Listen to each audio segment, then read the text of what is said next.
In this episode, a late change comes in via an RFI that could affect mechanical equipment.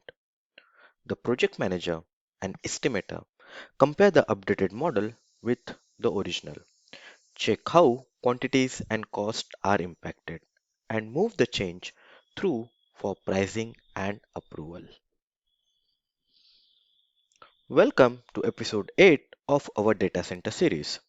When an RFI response triggers a late design change, like a potential change in the location of mechanical equipment. The priority is to understand impact fast and keep project commercially controlled. In this workflow, we open the latest model package in Autodesk Takeoff, compare it against the original scope, and use the model context to validate what has changed and what that means for quantities. From here, we move straight into the cost management in Autodesk Construction Cloud to convert the changes into a structured variation.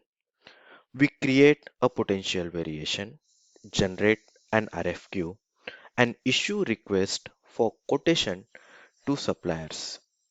As pricing comes back, the RFQ progresses from pricing to proposed, giving the team clear visibility and traceability. Finally, we review the quotation against pre-approved rates and accept it. So the change can be formally captured and flowed into the contract.